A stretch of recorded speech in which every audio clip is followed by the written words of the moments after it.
Hey basketball coaches and basketball players, my name is Alan from Al's Basketball Training, and today I'm going to talk to you about an elementary school or basic basketball playbook that you can run with your team. Now, these are simple plays, but also you can add on and make them more advanced as well. So number one is the 5-out motion offense. I personally absolutely love the 5-out motion offense, and that is because it's simple and easy to teach, but also you can add in very extreme and advanced basketball plays onto it. Next is the box offense. That's another simple set play. The motion 5-out can be ran against a man-to-man as well as a zone, while a box offense can only be really ran against a man-to-man. So it really comes down to your league and what you feel comfortable running. These are my own picks, by the way, anyways, so you can quite literally run anything you'd like, but these are just my own personal picks. The nice thing with the box offense is you can run the exact same plays as baseline inbounds. So you could even just set up a simple, like one or two simple box plays and say, hey, these are our offense against a for sure man-to-man, but also we can use them as baseline inbounds. So, of course, make sure that your players can learn that, I guess. I personally like that as what I use with the teams that I coach with at younger age groups anyways. But going on from there, if your team is able to run a zone, I personally like to run my Unbeatable Basketball Defense and Perimeter Basketball Defense. That's a 1-4 and a 4-1. Definitely go check those out in the description below. They are available for sale now, and they also have video tutorials now as well, so definitely go pick those up. But today, these are the plays that I'm going to be explaining to you. So let's get down to the clipboard and let's check these out. Okay, so first the 5-out. It's very simple. We have 5 players on the outside of the 3-point line.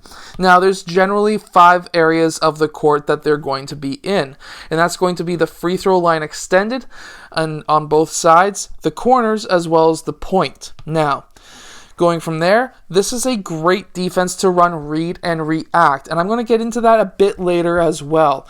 But first off, the first 3 basic plays that every team needs to know if you're running a 5-out motion offense, and that is the pass and cut, the pass and screen 4, and the pass and screen away. Now, let me explain to you those 3 basic plays that every team needs to know.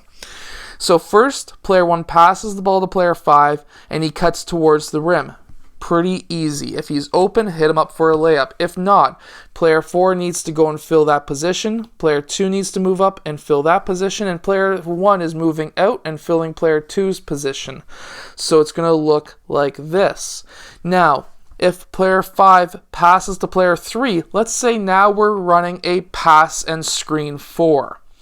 And I personally really like to run a pass and screen 4 along the baseline, and the reason for that is because, let me show you, player 5 is going to screen for player 3, he's going to use that screen, and he's going to be filling player 5's old position.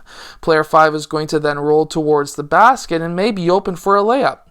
If he's not, he has 2 options. He can pop back out and player 3 can do his next move, or player 5 can go and screen away for player 1 who's going to cut baseline or across the key, one or the other. And if he's open, he may be open for a layup, so definitely hit him up if he's open. If not, he's going to fill player 5's spot, 5 is going to fill 1 spot, and now we are back in the 5-out. Now, let's say we screen away.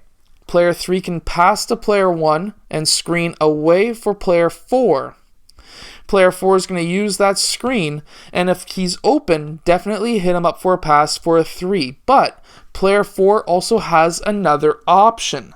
And this is now getting into the point of reading and reacting to what the defense is doing. So if he started cutting towards the rim after the screen, and he was open, he could hit that layup. But if he's not open and his defender came down and popped down and just started to defend him, then he can, again, screen away for player 5. If he screens away, we want player 1 to start dribbling up towards the free throw line extended. If player 5 cuts across, player 1's going to pass down and he can have a layup. But if not, player 5 is going to pop out, player 4 is going to pop out, and now we are back in that 5-out. So again, you can quite literally teach your team those 3 basics and then add in things like, hey, if you cut, we want you to screen away.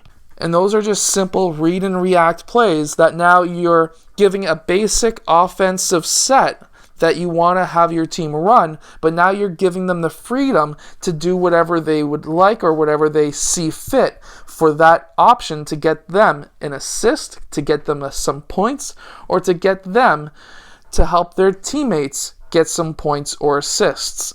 So, again, this is a fantastic option for any team looking to be able to score more points, but also teach their players how to run in a basketball game, how to play in a basketball game.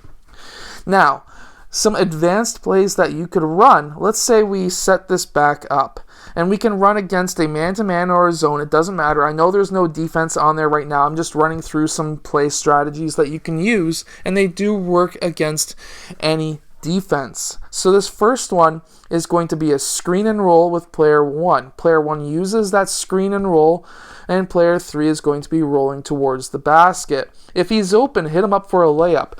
But if he's not, we're going to have player 3 cut out and set a screen for player 5. Player 5 is going to be then cutting towards the rim, and if he's open, hit him up for a layup. If he's not, we're going to be having player 4 pop down into the post and set a screen for player 5, and player 2 is going to be setting up what's called the staggered screen. Basically, it's a screen that's staggered. 2 players setting a screen. We're then going to be having player 3 pop out, and he's going to be doing a dribble handoff with player 1, which means that player 1 is going to be handing the ball off to player 3 and setting a screen at the same time. Player 3 is going to be then setting up top. Player 5 is going to be using that staggered screen, and he may be open for that shot. And if he's able to make that shot and he's open to do so, then we're all set. However, if player 5 is covered, we're now having player 1 go down into the low block, set a screen for player 4. Player 4 is going to pop. Now player 4 may be open. So now if that side's not open, player 3 is now turning around and looking in the opposite direction at player 4. And player 4 could take that shot. And again, this works against a zone defense as well. And if none of those players are open, we're back in our 5-out, and we can run whatever other 5-out set that we see fit. Now, with the 5-out, we're going to start with our guards down in the low post in this first play. We're going to be having player 4 and 5 set a screen down. Again, this is against a man-to-man, so you know what? I will set up some man-to-man defense because I don't want to go through the play 6 times to show you each individual zone. So, we're only playing up against man-to-man. So first, we're setting screens down. And then, as an offensive play, this works really well against a man-to-man, but as a baseline inbounds, it actually works against a zone as well, and I'll explain that to you in a few seconds. So, what we're going to be having too is player 1 and 2 popping out. If there's a switch, that's the side we want to pass to. Player 4 is going to then pop out. The reason why we want to pass to the side where the defense switched is because now there's a mismatch down low. Big player on small player, he can go to school and score some easy points. But this is only just one play, and not to mention, if there's a really strong screen set down and there's a player open, definitely hit that player up with a pass and let him shoot that shot. We used to run this. I first learned this play back when I was in grade 7, and I've been running it with every team I've coached ever since when I started coaching basketball in high school. In grade 11, I started coaching my school's grade 7-8 basketball team. We even ran it back then. And this is a fantastic play that's gotten myself a ton of wins. But this next play is also a fantastic play. Okay, so this next play, again, is a box play, but what we're going to be having here is our post players on one side and our guards on the other side. They're going to be setting a screen across, and player 2 and 3 are going to be popping out. Player 3 going towards the low post at first. Both of those players are options to pass to, and hopefully one of them can get a free shot open. If they're not, player 3 is going to continue over. If neither of these players were open,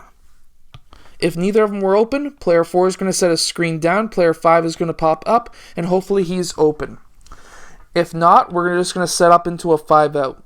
Now, if at first, let's say we had player 2 open, he needs to take that shot. If we had player 2 open, but player 3 hasn't gotten through yet, then player 3 may be open for a shot.